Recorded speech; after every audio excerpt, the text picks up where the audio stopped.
Мына ошондой бир жетимдин аксы жөнүндө сүйлөп калдык. Жаштарга дагы бир нерсени айталы. Көп айтып атабыз. Келгиле туугандар, той аштарыбызды, тойлорубузду кичине жеңилирээк кылайлы. Канчалаган балдар тирик жетим болуп атат, тирик жетим. Тирик жетим деген эмне? Өзү ата-энеси даже ажырашкан да эмес.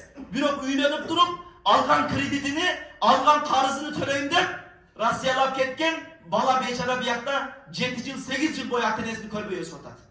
Ата-энесинин мээримине бөлөнбөй өсүп атат. Ата-энесини билбей өсүп атат. Келиңиздер, мына ошондой бир тойлорду жеңил кылсак, тойлорубузду жеңил өткөзсөк. Тойлорду жеңил өткөзүү дегенде бардыгыбыз уулубузду жеңил үйлөштү ойлойт экенбиз дагы, бирок кызыбызды жеңил беришти ойлобойт экенбиз туугандар.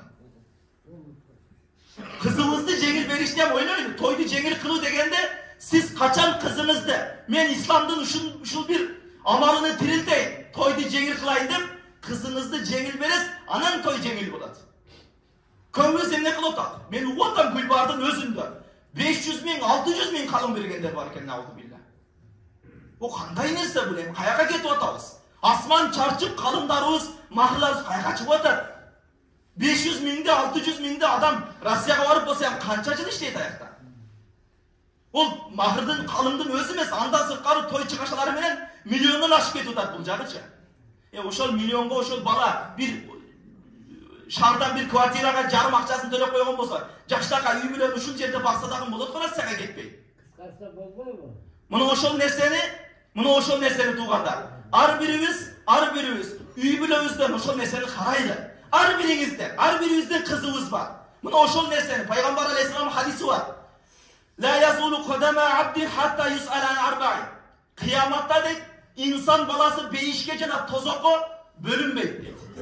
İnsan balası kıyamatта макшардан путу үзүлбөйт. 4 суроого жооп бергенге чейин дейт.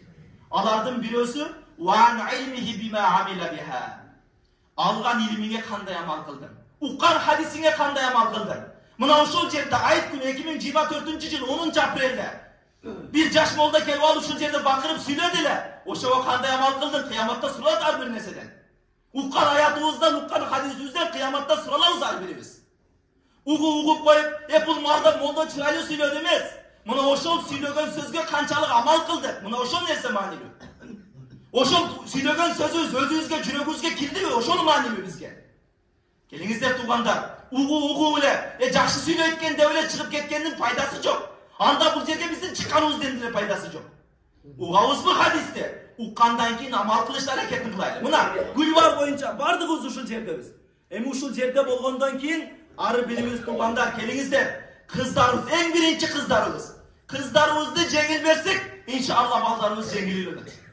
Кыздарыбызды калыңын асман тиретпей, эми кичине бир 4 төшөк бергенге кичине бир ырымына бир 50 миң, 100 миң калың берсе жетет ошол. Онун ашыгын эмне кыласыз? Алтындан беле сиздин кызыңыз. Же 30 пара Куранды жаттатып койдуңуз беле? Жаттаткан болсоңуз дагы Пайгамбар алейхисаламдын бир алымдардын бир сөзү бар. Эгер инсандын, аялдын наркы анын таквалуулугу себебинен аялдын наркы бийик болгондо дейт, Пайгамбар алейхисаламдын кыздарынын наркы асман тиреп калыш керек эле дейт.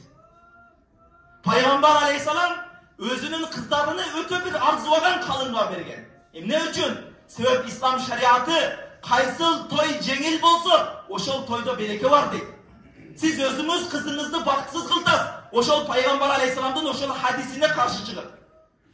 Тагын айтам ушул хадисте, кайсыл той жеңил болсо, кайсыл калың жеңил болсо, кайсыл той ашша чыгашасыз, исрафсыз болсо, ошол тойдо береке бар. Кайсыл тойдо чыгаша көп болсо, кайсыл тойдо калың кымбат болсо, кайсыл той кыйналып болсо, ал тойдо сөзсүз береке болбойт. Ал үй бүлөдө береке болбойт. Ошон үчүн келиңиздер, кыздарыбыздын бактыны десек, балдарыбыздын бактыны десек, мына ошол чыгашаларды аз кылганга аракет кылайлы туугандар. Амин. Бисмиллахир-рахманир-рахим. Раббина биллахи таала рабба ва бил ислами дина ва би Мухаммадин саллаллаху алейхи ва саллам набийя ва расула. Жараткан Аллах мына ушул айт күнүндө айтылган аяттарга, хадистерди эң биринчи угуучулардан, уккан аят хадистерге амал кылуучулардан кылгын я Раббал аламин. Я Раббал аламин. Бардыгыбызды ислам шариаты менен жашоону, кыздарыбызды жеңил берүүнү, кыздарыбызды мына ошол ислам шариатына жараша İslamdın köz karaşına jaraşa berүүnü bardığımıza nasip kılgın ya Rabbel Alamin. Ar bir erkeklerimizge üy bülöde başçı oluunu nasip kılgın. Katındın sözüne kirbey, şariattın sözüne kirbeyni nasip kılgın ya Rabbel Alamin.